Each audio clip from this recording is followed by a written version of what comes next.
Hey, what's going on, everybody? Thank you for tuning in to our first episode of Unscripted, where we have conversations that matter. This season is something different. We're not going to be interview based, but we are really having these honest, transparent conversations. You may see somebody walk in the background, you may hear a dog bark, you may hear the children, because in this moment, there's nothing that we've written down. There are certain points, that we want to get across for everybody who is listening and watching. But in this moment, I do appreciate my guests that are joining us today. Actually, my co-host, Miss Tal Harris. Go ahead and tell everybody what's up. Hey, good morning, everybody. So happy to be a part of the conversation today. All right. Thanks. Victoria, go ahead and introduce yourself to everyone and tell them what you do.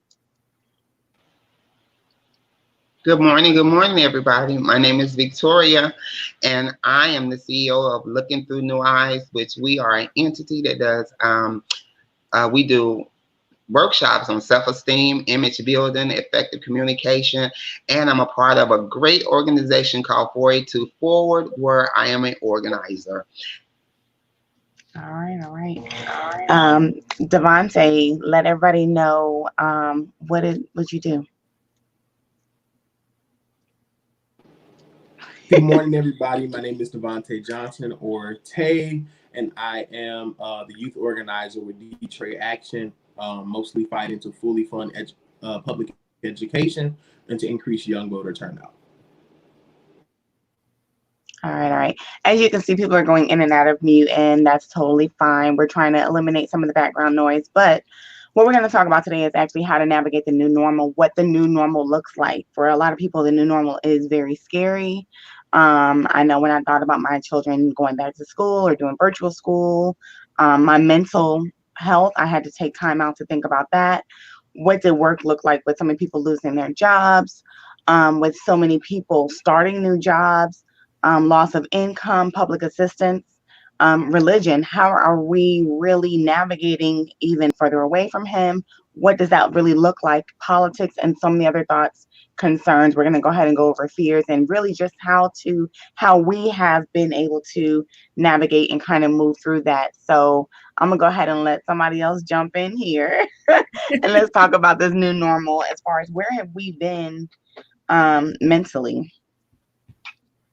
No, I think look, everything is different. Everything of how we are dealing with our families, with our children. For me, on that note, with family, has been a challenge. From being a caregiver to older parents to handling my children, they're having a hard time just kind of being in the house, and not being able to go places. But for us, we follow the recommended guidelines to stay safe, but we have started to kind of get out a little bit so that they can have that outlet because, after so long, it just was getting to be too much. Yeah. And I know, like, for me, like, I was starting to get the pushback from the kids. They got out of school, last March? Right. And with them, it was kind of like, we're tired of being in the house. We can only watch but so much TV. We can only talk to our parents, in a sense, so much. They don't really want to, share their thoughts and what they're going through. And then now this whole transition with traveling, we did go to Florida, to see my mom and things like that. But it really became scary because I was not becoming paranoid, but I was in a point where I wanted everything to be clean. Like, I have disinfectant spray everywhere in my house. I have it in my car. I was telling my kids, you can't go to the grocery store with me. When we come in, it's like, what does all this stuff look like? And so I think we're all now trying to figure out what our new normal looks like, right? How do we navigate the new normal? And I'm so happy that, Victoria and Davonte especially are on here. Three of you I know personally. Davonte, I'm just now getting to know. But with each one of us, we all do different things. And so I want to go ahead and dive right back in. I just want to ask that question to those of us that are sending our children, or those of us that have children that should have been going back to school. What does that look like for you? Like, for me, I know I was kind of selfish and did I want to send my kid back to school, because I just didn't feel like I was equipped enough to really have to educate my child properly without becoming frustrated, without becoming irritated, without becoming aggravated. But then I was also nervous with them going back to school, because are they going to be safe? Are they going to wear their mask? Are they going to hug and dap and all of that other stuff? Are the teachers necessarily in the school going to take the proper precautions to make sure that our children are safe along with their staff? You know, so for me, I think I was being a little bit selfish, just because I didn't know what that would look like if they had to do virtual school. How do I work, you know, from home and manage their school? Anybody else have like that thought or that fear or anything? Victoria?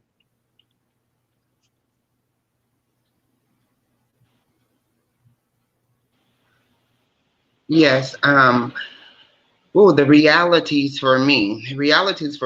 Is I'm not going to use the word selfish, but I'm just going to use the mothering. Just the fact of mothering. Mothering for me became different. The limitations that I know that my child would have at school has been, you know, so it's just been the main thing that I could only see. I could only see what I know my child has had, you know, situations and problems, and I could not see anything past that. I couldn't see. We're talking about my son has an IEP. And with his IEP, he has displayed some behaviors. So all I could see was those places where he would be looked at as having behavior issues, when it was just those places where socialization has not been met. His socialization needs have not been met. So that can look really, really, really, really silly right now, but taking in consideration that it may look like him not having his mask on. It may look like him interfering or intruding on someone else's space. And that's the reality. That's the real reality of being a parent that really knows their child and is thinking about what, you know, how is this new norm going to possibly affect him? It could possibly affect him by him being infected, him infecting others. So I didn't say selfish. I said just that mothering, that whole mothering aspect went to a whole nother level. Like it was already on a 10, now it's on 100. And so with that being said, I said the virtual learning. So now with the virtual learning, what's going to happen? Now my son he got out of school about the same time as well, Shay. But for that part of school that they did the virtual learning in before school was out, he did exceptional. He got up every morning, came down, was on his computer doing his work with his teachers until at first I didn't get up a couple of days. I was like, okay, what's going on? And then I began to get up to check on him to see what he was doing. And he was literally in school doing his work, staying focused. And then I began to have an aha moment. Oh, that's really good, Victoria. I just want to piggyback on what you're saying. Even me too, having a child that has an IEP and special needs, everything you said as far as the socialization part, that was a major concern because he thrives off of, his routine. And his routine was getting up every day, going to school. And when that stopped, that was very difficult for him to understand. So going back to school this fall, I had a sense of anxiety, like serious anxiety, because I'm like, okay, how is he going to sit in front of a computer? Because for my child, he struggled sitting in front of a computer in March. He has cognitive issues as well. And it's like, I could feel my limitations as a parent in trying to assist him. And that became a little bit more evident to me during this time. So it caused a place of anxiety for me. But now, now that we have a plan on how we're going to he is going to go virtual because that's what the district chose. And so I'm told that he'll be able to go in a little bit for his services, which I'm happy about because I was very concerned about that. But I think that's a lot of what what parents are feeling, Right. the anxiety, because every child is at a different level. We have some children that can thrive in the virtual setting, and some children that just really will struggle, and that's just Right. the fact of it. But hopefully, as time moves on, we'll be able to, make some changes and some tweaks to the whole situation, and it won't be too long, hopefully. But Right. Well, I mean, honestly, I think I've gotten to the point now where I'm okay with my children staying home. What I struggle with is not feeling selfish by me coming, because I work from home. So I'm struggling with that balance. How do I put time, effort, and energy into my businesses and also spend that quality time with my kids? Because I feel guilty. Like, I'm one of those parents that if I send my kids away for 2 days, I'm feeling guilty because I'm not spending that time with them. That's just maybe me, but that's just, I don't enjoy necessarily getting a break away from the kids. So I'm struggling with that right now, and what that looks like. But I figured, okay, since they have a dedicated time to be, maybe I will fit my schedule to match their schedule. So when they're on break, I'll take a break, because a lot of times I get consumed with just working, and I don't even get up to go to the bathroom. Just being real. It's a lot of times I just sit here at my desk and I'm just working consistently. So maybe that'll help me take, a moment and take a break and spend that time with them. And then, something that Tal and I also discussed, because we live so close and we are friends, that maybe a week our kids will all be together at her house, and maybe a week they'll be together at my house. It gives us an opportunity to get a break away from trying to figure out the school schedule. It gives us an opportunity to just solely focus on our business, and just get that necessary me time that we need as parents to rejuvenate our minds, rejuvenate ourselves, and really take the time out to that. So, Davonte, I know you don't have any kids, honey, but thanks, Deidre. I know you don't have any kids, but you are a huge advocate in the school system. What does that look like for you, and how some of the things that we have previously talked about, like, let's go into those things about how they weren't really taking care of our kids in school to begin with. I'm waiting for him to unmute, guys. So I think that it's a bigger question of capacity than it is really of selfishness, right? It's like let's actually take in consideration the capacity not only of the parent but of the students as well. It's like, do I have the capacity to sit behind the screen for X amount of hours, right? Do I have the mental structure to actually do that? Am I capable of doing that? Is there some steps I need to take beforehand, like maybe taking 1 or 2 classes online first? You know what I'm saying? There should be steps to it, because just switching the whole mindset, switching the whole structure that we've all been familiarized with forever, the whole educational structure of like in-person, interactive learning. And then it's also the question to the parent, will my child actually learn from this? And so then that raised the question, did I waste my time, right? And so we have to consider, in order to either answer these questions, we have to consider the predicaments that we were in before the pandemic happened, right? Detroit public school students were suffering from a pandemic before COVID-19 came. And the pandemic we were suffering from was the lack of fully funding public education, right? And so we look at it, ask yourself, was your student learning in the environment before COVID-19? Was the teachers capable?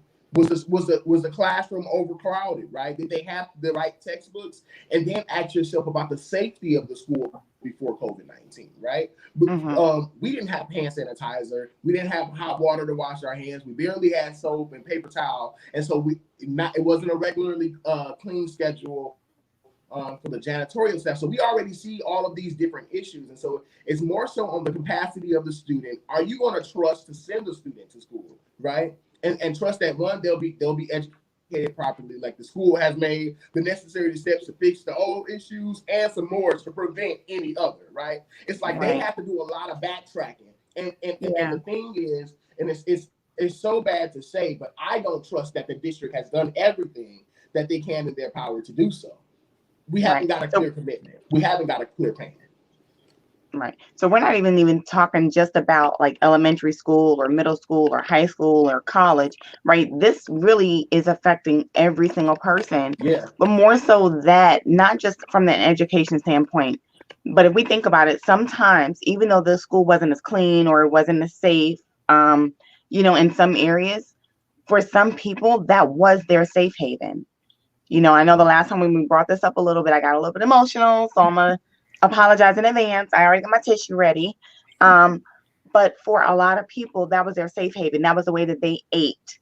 That was even the parent who is mentally unstable, who was fighting to take care of their child. That was their time to also do that. So my question now is kind of like, or something I want to kind of talk about is, how do we really support one another emotionally, physically, and spiritually without overwhelming ourselves, which means for me, especially being a coach, without giving my all to somebody else where I leave nothing, I leave myself completely depleted by the end of the day. What does that really look like? And I would say that emotionally, take time to get you together. Take the necessary time to say, yo, I'm stressed in this moment. I am not feeling it. People who know me know that when I stop answering my phone, it's because I'm dealing with something. Like I completely shut down. But I'm understanding now more so than ever that I cannot do that. I have to reach out to somebody, because what's happening is Satan is getting a hold onto people in that quiet time where they're spending it by themselves, where they're shutting down. They're not talking about it. I don't think that we're transparent enough when it comes down to mental health. And y'all hear me getting louder, so let me digress a little bit. Woo. Breathe, Shay, breathe. Because I get so passionate and I hate seeing people so broken and so torn down, and we're not honest about it, especially in the Christian community. Oh yes, definitely. That's just my feeling. So I would say take a moment to get you together emotionally. So again, my question goes out. How do we step up? Because a lot of us need to do that. We need to step up and help someone else without feeling like overwhelmed. Vicki, what are your thoughts on that? Well, for me, that's definitely under the umbrella of so many discussions that I have on a consistent basis, and to be able to separate my own stuff from the individuals that I am assisting is a complete must. So what I do, and I'm just talking about Victoria, what Victoria does. Victoria, I take time to steal away myself, away from husband, away from children, away from the computer. And I usually do it in the early mornings. I usually read me some scriptures on faith and read me some scriptures on peace. I usually do that in the beginning of the morning. And another thing is that having someone that I, as a navigator, I call myself a navigator, which would still be in the lines of a coach. I have individuals that I can go to and I can talk to about those things that may come up when I'm even talking to other individuals. So sometimes I have things that come up that will let me know that I need to put a pin in this moment and be something that I can go back and reflect on myself. So having individuals that I can go to myself and talk about those issues and begin to write those things out for myself. So, a lot of times we have to give the same information that we're giving to other people. We have to be able to use that for ourselves. That's what makes you so much effective, that you can use the same information that you're using on other people to yourself and be honest. and strictly be honest. During this time and during the pandemic, a lot of saints of God, Christians, have not been honest about the fact that they have dealt with anxieties and fear and panic. And as a whole, you can have, you can look around and you can literally see that people are going through, but when you ask questions, they dismiss it, or they retreat to their caves. And you're trying to reach out to them just to have regular conversations on how you feeling today. How are you feeling today? What did you do today for you? For you. And then in those places where we become emotional, finding out what are those things that we're coming emotional about, and making them be your topic of your day. Making them be the topic of your day. I got really emotional a couple of days ago because I got a friend request from a family member that I hadn't heard from or anything during the time that my mother passed. And I felt like they should have reached out to me because they were somebody that my mom cared for so much. And I literally looked at the friend request like, really? Really? Really? So that's honest. That's an honest place. And my emotions started going all types of places. I've never been angry or upset at that person as I knew, but then I had that come up. So I had to deal with that. And then spiritually began to give myself what I would give to anybody else. Give myself Jesus. If that makes any sense. You know what I'm saying? Give myself Jesus. Give myself Jesus. And in that place where it's overwhelming, doing what I know to do in that place of being overwhelmed, and beginning to pray and seek out the counsel of the Holy Ghost. Right. I think that's so important as well, that although we may ask somebody if they're okay, right?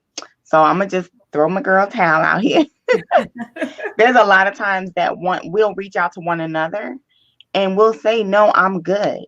When we can look at the other person and say, I know that you're not, but I have to allow you to go through that process. Right. Because what happens is, and I know I can speak for myself and pretty much Tal as well, because our lives are very similar. We have husbands, we have kids, we have businesses, we have, family members that we're caring for and different things like that.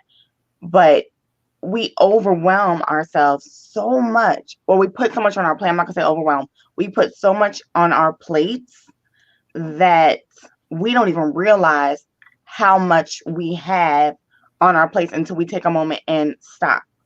Like this past weekend, my husband and I, we went on a fishing trip. Tal kept our kids for us. Thank you, Tal. And I had brought my waders to go fishing. I had my fishing pole. And when I got there, I realized that I didn't want to do that. I was okay with staying in the hotel room and doing absolutely nothing. And I was happy. I watched TV. I got on my computer a little bit, even though my daughter told me not to. I literally just took a moment. I ate what I wanted to eat. I literally just did nothing, and I felt so good. I felt relaxed. He came in. He was just like, hey, you want to go to the pier? You want to go for a walk? I'm like, if you want to, I'm okay if we don't, but sure, I'll go ahead and, get dressed and go. And even in that, I posted, something about being very transparent in marriage, which is something what I would love to talk about later, these truth moments in our marriages. But really, I'm learning to be more open with those people that when I'm not okay, I can say I'm not okay to. I love my apostle Rudolph Ellis and Pastor Lois Ellis, mama and dad. I love them. They will tell you, call us whenever. And I have done just that. I have been at a breaking point emotionally where I needed somebody to get me grounded. So it's important that when we ask that question is, how do we support one another? First of all, we have to be willing to receive the support. And admit that you need it. Come on. Say that, Victoria. Well, I was going to say right there in that place right there, sometimes this is a place as well. I'm not saying it may not be a place for any of us, but there are times when we're talking to individuals and we are part with individuals, and sometimes they have to seek out professional help. There's a place where professional help is needed to be sought out too. But in our community, it has been looked at as a is a stigma. There's a stigma behind it. So there are places dealing with our emotions and our physical selves, our mental health, that we have to seek out professional help. Something beyond me as a coach can do. Sometimes people need medication, you know, and that's a true place. That's a true place for some people, that they need medication to balance them out. There's nothing wrong with it. It's not the devil. They haven't slipped over and get, you know, over into this place of just having all this influence. Ooh, that fly. Unscripted, They y'all. done slipped over. They done slipped. They haven't slipped over in some places where they just have all this activity, this abnormal activity going on. There's an imbalance somewhere, and they're needing something to come in and subdue them and help them in that place. So there are places, and there are times when we have to be able to refer people out. You know, refer them out to the other agencies or the other people that they are in, you know, that they need at that time, you know, because just because I'm helping in one situation and in one dynamic doesn't mean that I have the answers for everything. And in that place, you know, being able to tell individuals that, you know, to go a little further, to go a step further and get some more help, you know, it's really weird, because I had a situation where I had a young lady that she needs some medical help, and it's been brought on by some things that she's doing. And one of the things she's saying to me, or did say to me, was that I've never been here before. Well, you've never done X, Y, and Z before either. That has helped to stimulate all those things that you got going on now. So I have to be honest, and I have to do a great service to be able to refer you to the next place you need to go. And it's been really, really rewarding to be able to see her get the help that she needs. And so I'm just saying that in some places, Shay, we have to refer people to take that step to get the medical attention that they need. Yeah, I agree with that. However, I am a huge advocate on doing everything you can do first before you go to the antidepressants, because just really quick, I literally lost 3 days of my life to antidepressants because I took one because I needed that balance. I went to sleep because they would put me to sleep. I took another one, and before I knew it, I was waking up taking them and not even realizing that I was taking them. So I woke up in the hospital 3 days later, and the doctor said one more dose and I would have died. So I had literally taken almost 30 days worth of pills within 3 days. And for those 3 days, I don't remember waking up, you know, until I woke up in the hospital. So for me, I am a huge advocate on, if you can go without the medication, do so. There are people who do need some type of balance, and I totally agree with that. And I have been sensitive enough with some of my clients to say, what you need is beyond what I can do, period. I'm very honest with that. I'm very transparent about that. But I think the first step for people in this situation is, in the pandemic, financially, spiritually, emotionally, physically, is identifying the things that you need yourself to be okay. Do you need somebody? It may be you just need somebody to talk to. You need a safe place that you can go. And like Victoria said, there are those, you know, her and I are both coaches, in which we can help you if you're willing to put some of the work in. You may need to actually go see a therapist. You may need to see someone else in a medical field, someone with a PhD or an MD or something behind their name. You may need that. But the first step is really identifying what it is that you need. Sometimes you just may need a financial break. You may need $100.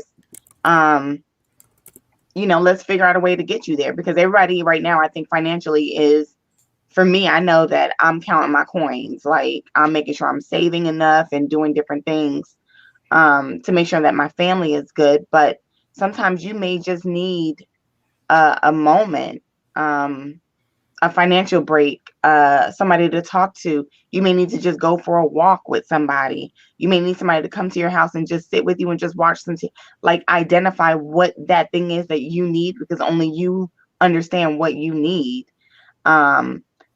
Davonte, we have a question out here. How do you think that younger adults are mentally and emotionally dealing with the pandemic and political unrest? That's a meaty question. Come on, but you got the answer.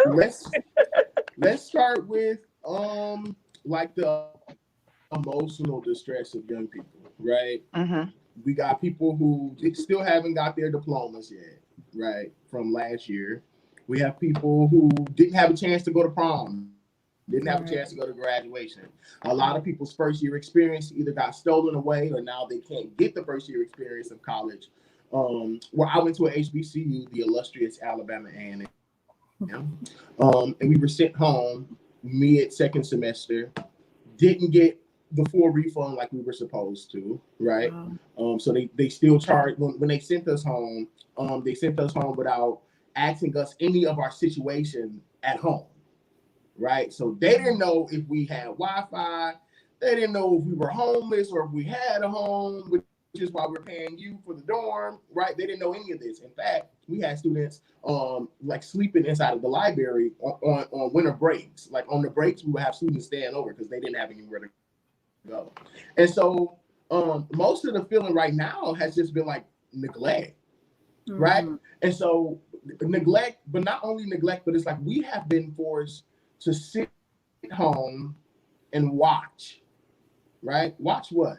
We've been forced to sit home and watch, like when we're talking about the political unrest, we've been sit home and forced to watch like a leader who is not a leader, right? Sit home to like live throughout these elections and live throughout this police brutality, right? We watch it every day. Every day somebody our age or someone who looks like us ends up hurt or dead by the police. And what we see the reactions to that is nothing. And that is okay, and that is supported. And so young people in this time right now are really just saying, right? And so it's like, how do we shift those mindsets and how do we shift those ideas? And that's by inviting young people to the table. A lot of times when I have conversation with like elders, or I call them adult allies, a lot of times when we have conversation with folks, most of the times it's like, it's always, oh, young people don't have any energy, don't have any drive. All of the old stereotypes that they use every generation, that the generation before uses for the younger generation, right? Most of the times when we're at that table, it's always about the issues. But then I ask, who did you invite to the conversation? Did you ask this young person how they feel? How about we do a challenge? How about that? How about we ask everybody who has any type of relations with young people to ask them, how are you doing today? Are you okay? Because just as well as our adult counterparts are going through so much with battling, like making sure that bills were kept, making sure that we have food on the table and all of that good stuff. But there are still events and traumatic pieces of events that's happening in young people's lives. And if we don't address them now, we'll wake up with another generation that's still suffering from trauma that hasn't been addressed, right? And so we don't want that. We're trying to move into a progressive time where we're tackling issues, where we're not afraid to talk about interpersonal family conflict, where we're not afraid to talk about past trauma that happened to us as kids, or we're not afraid to talk about the stuff that's happening out on the street where our young Black and brown folks in Michigan are getting chased and hunted down by police officers. Right? If we don't have those conversations, we won't know what people are feeling. And just as well, how about a young person asks an adult, how are you? Do you need any support? How can I help you? Right? And I think that it's mostly if you have a relationship with a young person, I think that we all need to take the time out to talk about expectations, right? And expectations is very similar to the expectation. Having that conversation is similar to having the conversation about expectations in a relationship, right? And so if you don't talk about what you need and what you're willing to provide beforehand, then we don't have a consensus on what we need to move forward, right? And so young people are simply asking, bring me to the table, talk to me, invite me to the table. And our adult allies are saying, let me in, right? And so I think that's just a conversation. That's good. And something else that you have brought up, Davonte, you talked about the system versus the ideology. So I want you to go ahead and kind of go into that, because let me tell you, Davonte is very young, well, in comparison to who's on the panel, but just his knowledge and his passion for the next generation coming up, they are the next leaders. They are the next game changers. They are the next activists. And we're seeing a lot of this, because you brought up, how the police are hunting down. Let's be real. Other people are hunting down as well. My husband being a police officer, I see it from both sides. I see the good cops and I see the not so good ones. And so we have to be very mindful that we don't only target police officers. There are people targeting my husband every time he goes out. So it does go both ways. However, I do think that there is a lot of officers right now that should not have a badge. That's just, that's my opinion. That's my husband's opinion. This is something that we talk about often in our home, especially because we are raising young Black men. Their lives are affected. A young Black girl, we have friends and family members with young Black men, and we have to teach them that their vote does matter. So I also want you to talk a little bit about that as well, Tay. Cool. So first, cool. Like the system versus the ideology, right?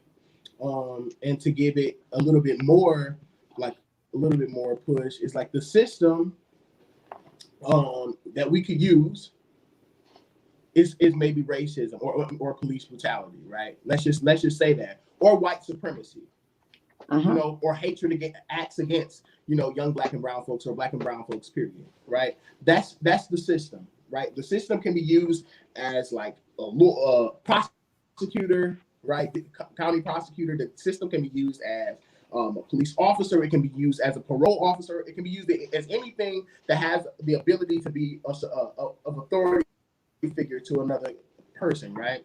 And so when we talk about breaking these systems, we talk about breaking them, but then once the system is broken, it just transforms into another system. And so what we need to do is attack the ideology. The ideology behind all of these systems, if you remove the systems, right?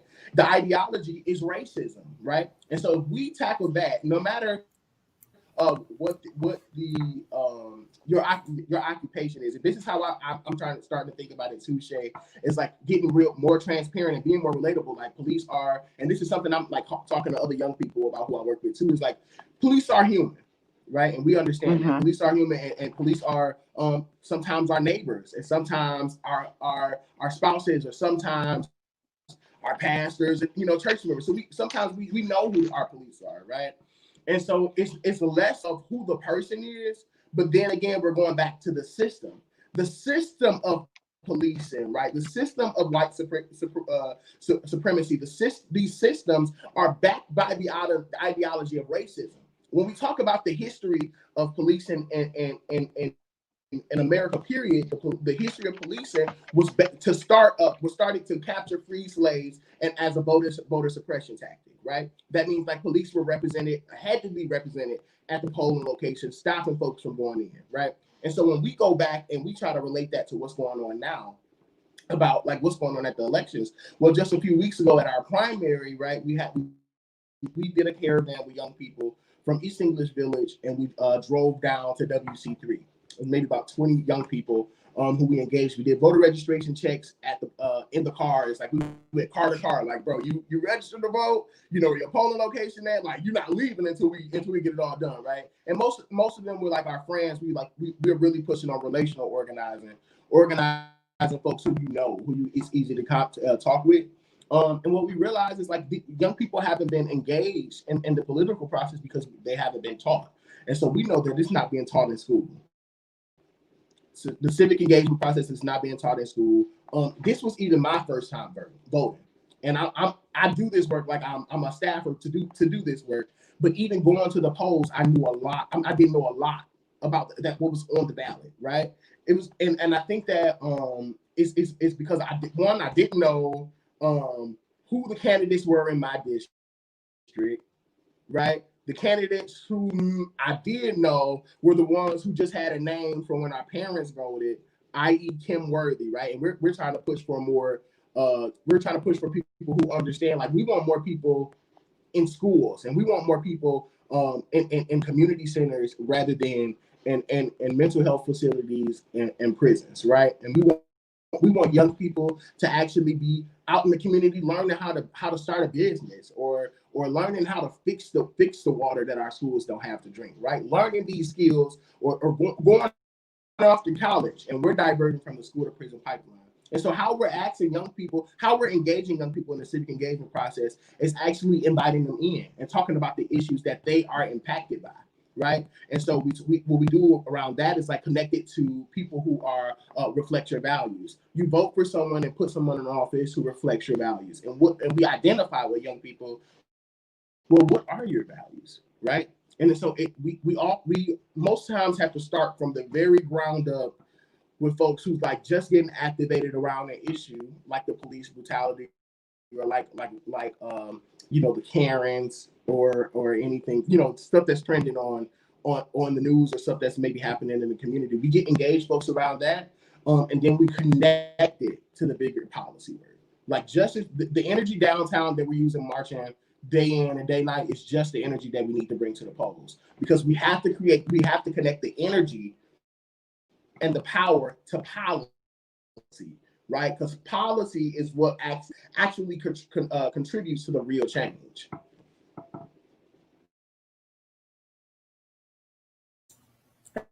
That's so good. I have a question also for Victoria. So we've talked a lot about some of the concerns and issues that we have during this new normal. There can be a feeling of helplessness. How can we address that feeling in our communities? And this is open really to anybody. How can we try to bring some more solutions to people during this time? That's a really good question too. When you have a whole community that is feeling helpless, like there's no hope, that everything is coming to an end, that this is it.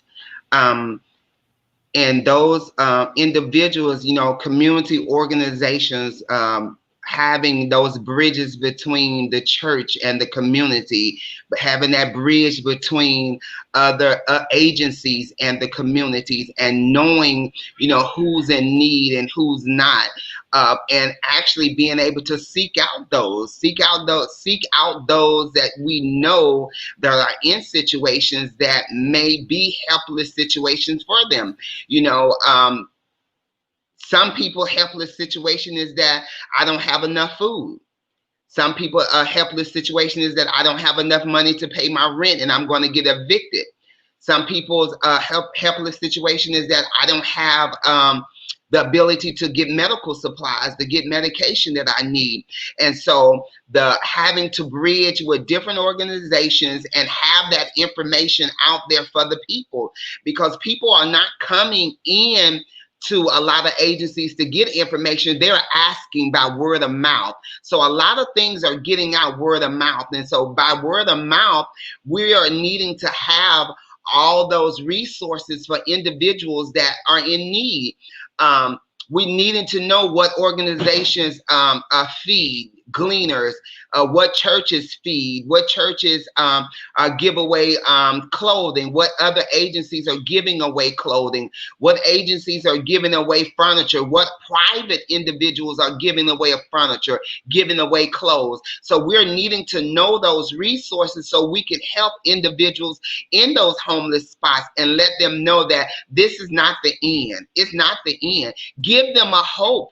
And give them a hope in that this is not the end, and helping them step by step to get some of those things accomplished. One of the things that, as Dante was talking, I was thinking about, you know, that combining force with the young people in community relations and everything. You take young people and you can get young people to help you in this whole place getting the information out, you know, doing whatever you have to do. You know, we don't see people doing too much with flyers anymore. Everybody has it on the internet. Everybody has it. Everybody is not on the internet. So we are still in need of having individuals that are able to do the footwork in the community to give information out to individuals. If you don't give it to them hand in hand, post it in the stores, post it on the signs, posting it on the signs where people can see, so that this can, if we have an influx of that, of still going in the community hand in hand, we can get that place of helplessness removed from the people, because a lot of times people can think it's just them, and they need to know that it's not just you, that there are other individuals that suffer in this place. And I'm not going to say suffer, but have had to endure this, and just giving them, being able to be a voice to let them know that that it's not all over, and that there are some things that we have stopped doing. There are some things that we stopped doing that we're going to have to start back, because as I stated, everybody is not on Zoom. Everybody is not coming to know, you know, where they post on Zoom, post on Facebook, where they're giving away food at. Everybody is not on here. And if you think about it and look at it, some of the hardest hit places are individuals that do not have access to the internet, to computers, to get the information. So now we need to figure out another way, a more innovative way. How are we going to get those resources to them so they cannot feel helpless? That's good. And I know that, you know, our church, After Christ, which we're all members of, I know that for a fact we've gone out into the community. I know for a fact that we've fed the homeless. I know that we've all donated clothes. We've donated food. Victoria, just, you know, your business alone. So I want you to actually talk a little bit about that, because you actually have an event coming up tonight online, even though everything is not online. Those who are watching know that it's online right now, okay? But you have an event because your thing is really about mental health. So we do go out in the community. Those of us that are talking about it, we're not just talking about it, but we are actually doing the necessary work. And there's times where I want to do it, but sometimes it's bigger than me. Sometimes I need the help to do it. And people say, yeah, I want to help. And then there's no action. They go silent. They go ghost. So however you want to put it, they ain't available. So we're going to wrap this up. We're not going to hold everybody up too much, but we wanted to talk about, just get kind of things out that we've experienced within this new normal. Victoria is going to go ahead and let us know a little bit about her event tonight, about what's going on with her, what's going on with me, and tell people how they can join in. Vicky.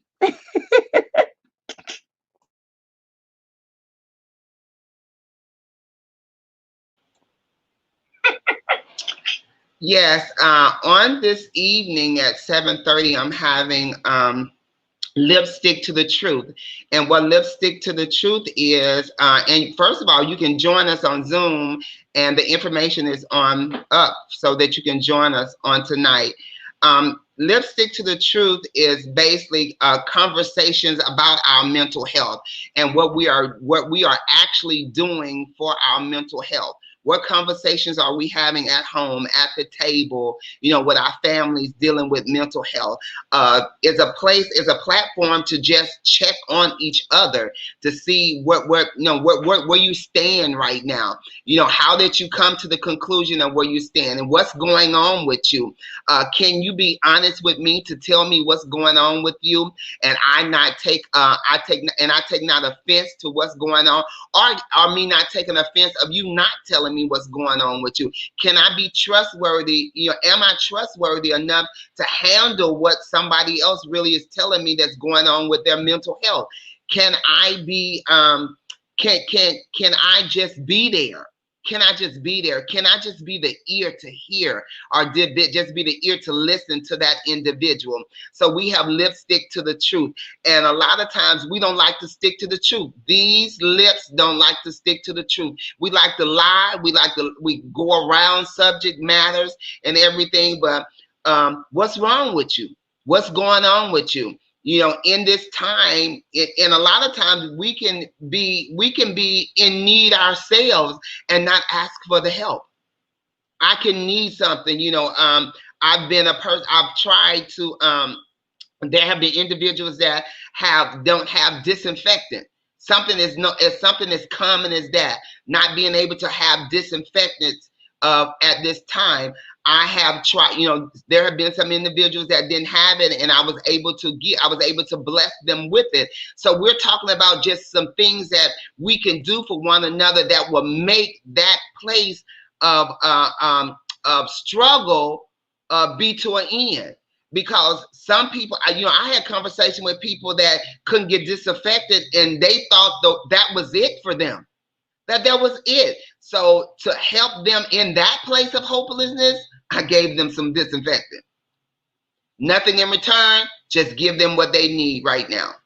So that's what Lipstick to the Truth is. Tonight at 7:30. Awesome. And of course we have Tal. So we're gonna go ahead and close things out. We want to let you know how you can reach us. I know that I can speak for myself and the ladies that are on here as of this moment. If you reach out to us, if you inbox us and you tell us that there is a need, it may not be financially where we can get, but we are going to try and get you some type of resource, some type of just some place where you can go to either talk to somebody, whether it's one of us or whether it's somebody out in the community. We will try and get you connected with someone. It will not be maybe the same day. It may be the next day. Give us time to do that. But I know that I can speak for each one of us. We each have a passion for what we do individually, but we also have a passion for those in our community. So Noah's Network is, of course, Tal's organization. So I'll let her tell you a little bit about that. Okay. First of all, I just want to say this conversation has been really good. I think the main takeaway in our new normal is figuring out how to bridge the different gaps within our communities and building relationships. I think during this time of everything shutting down kind of exposed the little areas that we are lacking in as far as building stronger relationships with our community, with our families, with everyone. So Noah's Network, we are available to families that have children that are special needs or are dealing with any type of disability. We are a resource network where we are available to help connect you with other resources that may be of assistance to you. We also look to advocate within school districts and also assist you even with your IEPs for your children, because even that is changing on how school districts are going to be able to deliver those services that your child is entitled to. So they still have to make those adjustments for your child. So we're available to you. You can reach us on our website at novasnetwork12.org. We're also on Facebook, and our number is on the screen. You can see, but please reach out to us. We just want to be an assistance to you. And ladies, this has just been wonderful. It has been. It's been good.